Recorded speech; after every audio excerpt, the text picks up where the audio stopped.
नमस्कार दोस्तों, हर्षित द्विवेदी एजुकेशन में आपका स्वागत है। मेरा नाम है Vineet Sagar. Daily one liners for exams 29 June 2022। आज के इंपॉर्टेंट वन लाइनर्स कौन कौन सा है चेक करते हैं। सबसे पहला SBI Ecowrap. State bank of India अपना लेटेस्ट एकोरैप रिपोर्ट रिलीज किया है। इनका कहना यह है इंडिया में जो इनकम इनइक्वालिटी है वो डिक्लेन हो रहा है 2017 फिनेंशियल ईयर से। इनकम इनइक्वालिटी मतलब क्या है? देखिए, हमारे देश में कुछ लोगों का इनकम बहुत ज़्यादा है और कुछ जो गरीब लोग हैं उनका इनकम बहुत कम है। तो इनके बीच में जो डिफरेंस है इसे आप इनकम इनइक्वालिटी बोल सकते हो। ये पहले बहुत ज़्यादा था। आपने सुना होगा वर्ल्ड इनइक्वालिटी रिपोर्ट में इंडिया में जो टॉप 10% पॉपुलेशन है इनके पास इंडिया का 57% इनकम है या फिर वेल्थ है, और टॉप 1% के पास 22% ऑफ नेशनल इनकम है। समझ गए ना? टॉप 1% पॉपुलेशन के पास पूरे इंडिया का 22% नेशनल इनकम है और टॉप 10% के पास 57% नेशनल इनकम है। तो इतना इनइक्वालिटी है इंडिया में, पर ये धीरे धीरे कम हो रहा है। SBI एकोरैप ने यह भी बोला है कोरोना वायरस पैंडेमिक के टाइम पर इंडिया में इतना ज़्यादा इनकम शॉक्स नहीं हुआ, मतलब इंडिया ने अच्छा परफॉर्म किया कोरोना वायरस पैंडेमिक के टाइम पर भी। इसके बाद इन्होंने बोला है एवरेज इनकम ऑफ स्टेट्स के बारे में। एवरेज इनकम ऑफ स्टेट्स मतलब आप बोल सकते हो पर कैपिटा इनकम जो है, ठीक है। 2001-2002 फाइनेंशियल ईयर में वो 18,118 था। 2011-2012 मतलब 10 साल के बाद वो 68,845 हो गया और 2021-22 तक 1,74,024 हो गया। और स्टेट्स के बीच में जो इनइक्वालिटी है वो भी कम हुआ है। स्टेट्स के बीच में इनइक्वालिटी मतलब क्या, आपको पता ही है। हमारे देश में कुछ स्टेट्स काफ़ी पुअर है, कुछ स्टेट्स कंपैरेटिवली रिचर है, तो इनके बीच में इनइक्वालिटी भी धीरे धीरे कम हो रहा है। And as per this report, coefficient of variation of per capita income of states went down from 76% in 2011-12 to 67% in 2021-22। देखिए, coefficient of variation मतलब क्या है? वही है दोस्तों, per capita income के बीच में जो difference है, regional variation है, इसे आप coefficient of variation of per capita income of states बोल सकते हो।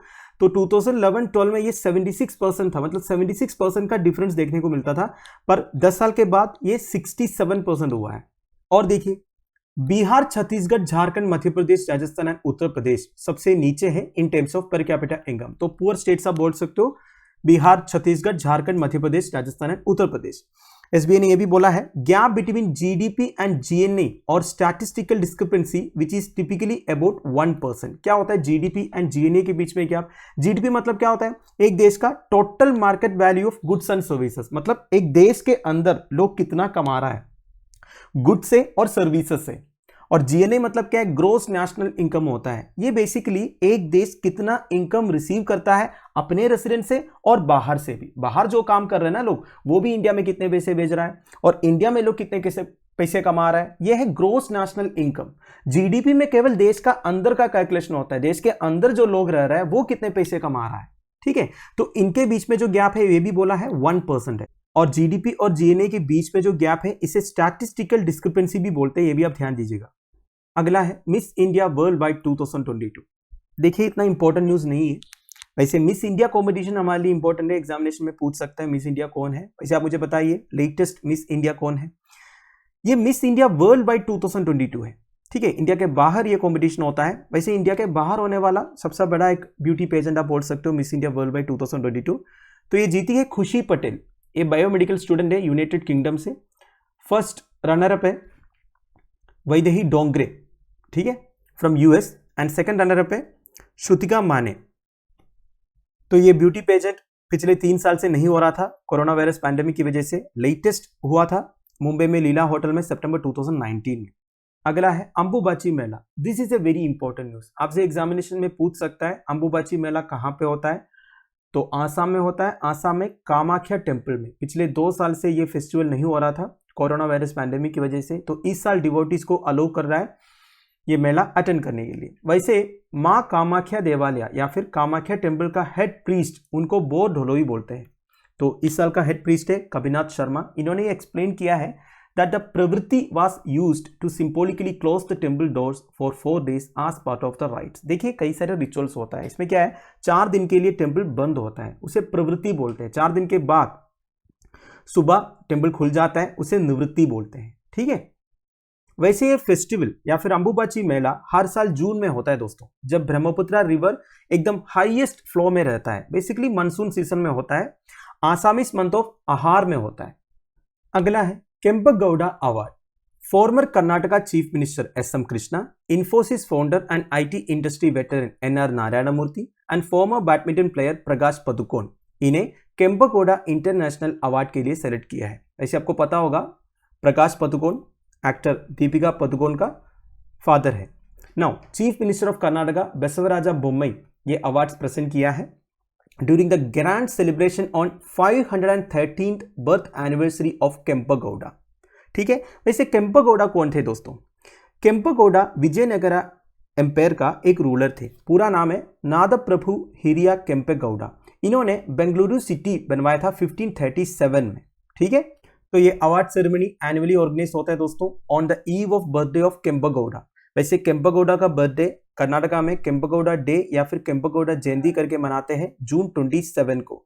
वैसे दोस्तों बेंगलुरु इंटरनेशनल एयरपोर्ट का नाम भी केम्पेगौड़ा इंटरनेशनल एयरपोर्ट है। अगला है new chief justice of Delhi high court. Justice Satish Chandra Sharma took oath as the chief justice of Delhi high court. तो लेफ्टिनेंट गवर्नर विनय कुमार सक्सेना इन्हें ओथ एडमिनिस्टर किया है। जस्टिस सतीश चंद्र शर्मा इससे पहले तेलंगाना हाईकोर्ट का चीफ जस्टिस थे। वैसे दोस्तों chief justice of high court को ओथ कौन एडमिनिस्टर करता है? रेस्पेक्टिव स्टेट्स का गवर्नर, अगर यूनियन टेरिटरी है तो लेफ्टिनेंट गवर्नर। वैसे chief justice of high courts को अपॉइंट कौन करता है? President of India. तो अभी के हिसाब से दिल्ली हाई कोर्ट का टोटल स्ट्रेंथ हो गया 47। वैसे सैंक्शन स्ट्रेंथ 60 है दोस्तों, अभी भी 13 वैकेंसीज है। अगला है वन नेशन वन डायलिसिस। प्रधानमंत्री नेशनल डायलिसिस प्रोग्राम के बारे में आपने सुना होगा। This comes under national health mission. इसका ऑब्जेक्टिव ये है to facilitate the dialysis facility to needy patients anywhere in the country. देखिए दोस्तों डायलिसिस के बारे में आपने सुना होगा, इसमें बेसिकली ब्लड का रिप्लेसमेंट होता है। डायलिसिस करता है किडनी पेशेंट्स को। वैसे हर साल हमारे देश में 2.2 lakh new patients with and stage renal disease admit होते हैं दोस्तों, और हर साल इंडिया में 3.4 करोड़ डायलिसिस का डिमांड भी है। तो जो गरीब लोग हैं ये डायलिसिस का हाई कॉस्ट अफोर्ड नहीं कर पाता है, इसलिए 2016-2017 बजट स्पीच में union finance minister Nirmala Sitharaman ji ने नेशनल डायलिसिस प्रोग्राम लॉन्च किया था under public private partnership at district hospitals. इसमें प्राइवेट हॉस्पिटल्स का भी पार्टिसिपेशन है, ये आप ध्यान दीजिएगा। तो अभी हमारा union health minister doctor Mansukh Mandaviya एक नई कॉन्सेप्ट लॉन्च किया है दोस्तों, वन नेशन वन डायलिसिस। ये प्रधानमंत्री नेशनल डायलिसिस प्रोग्राम के अंडर होगा। तो अभी ये कॉन्सेप्ट लॉन्च किया है, इसके बारे में डिटेल्स हमें आगे पता चल जाए। वैसे दोस्तों मैंने आपको इधर एंड स्टेज रीनल डिसीज के बारे में बोला था। रीनल मतलब क्या होता है? किडनी से रिलेटेड। अगला है coast guard commissions LH mark 3 squadron in Porbandar.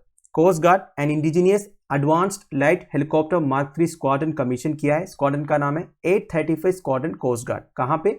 Porbandar Gujarat में। एलएच हेलीकॉप्टर्स को इंडिजिनियसली मैन्युफैक्चर किया है हिंदुस्तान एरोनॉटिक्स लिमिटेड।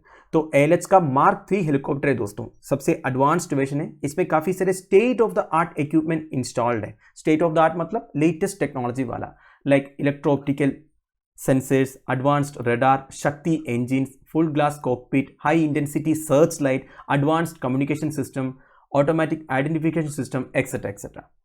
तो ये स्क्वाड्रन का नाम आप ध्यान दीजिएगा, बेसिकली जो नंबर है 835 स्क्वाड्रन कोस्ट गार्ड।